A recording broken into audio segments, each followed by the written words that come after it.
staff that there are a lot of conflicts that are going on in the country today. Nigerian armed forces are not weak armed forces. Nigerian armed forces are strong. They are capable. They are able. Please, the Chief of Army Staff, please end this game now. Help to resolve this problem and deal decisively with the criminals who take arms against the state. Deal with them and end the game. Let our men in uniform be safe and secured, finish the job, and return back to their wives and children. I want to sincerely appreciate the good work that you have started so far. You have support in us. We will continue to support you and give you all the necessary encouragement to ensure that your tenure or term will be the most successful one as far as Nigerian Armed Forces is concerned. I want to sincerely appreciate you for all of us to support the younger generation and also the women.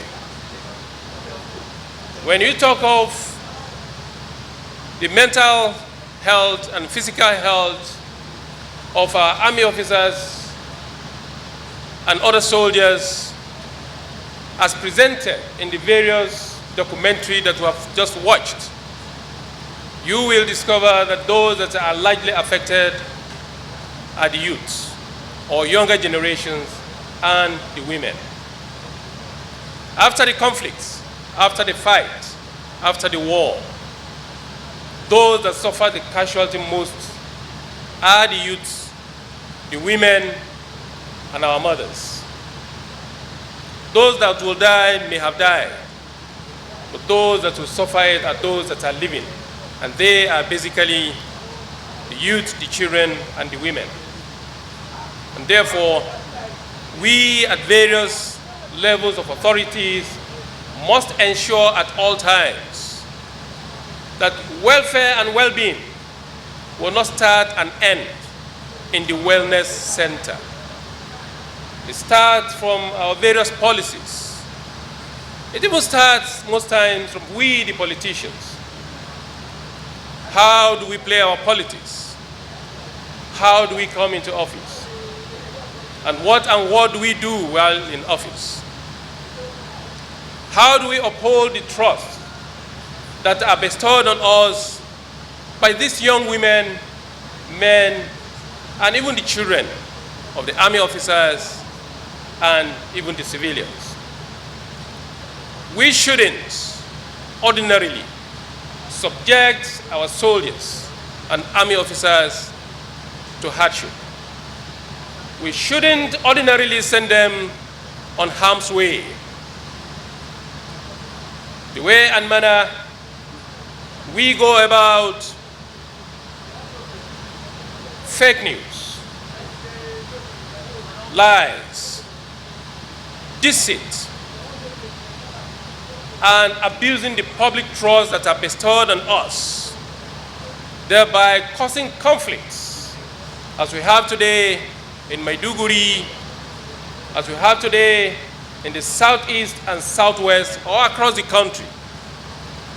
If we go by a deliberate act of ensuring that we don't play politics of bitterness, or we don't go about executing our programs and policies by exclusion, before there will be agitation and then deployment of our soldiers, I think a lot of this would have been avoided. So wellness starts from we, the leaders. How do we go about our programs and policies to ensure that we don't send our soldiers on harm's way? Also, how do we hold the office in order that we make resources available for these, our army officers and men who are signed to lay their lives so that we can live? A lot of resources are being wasted I think of recent, let me save my honorable brother, minister of this trouble. He will attest that a lot of trillions were wasted in recent time needlessly. All these would have been used in securing the welfare and well-being of our army officers so that they may not even have to come to the wellness center. You have army officers and soldiers who will even retire and they are looking for where to put their heads. You have army officers and soldiers who lay down their lives for this nation, and today their families are suffering. Tomorrow you will retire and you will be looking for where to keep your heads. I think adequate provisions should be made to take care of all these. We heard recently that there are some officers and men who protested because of their welfare and well-being.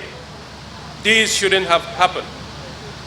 We, the leaders, should free resources for the army or the armed forces to take care of their men and officers in order that they serve this country better.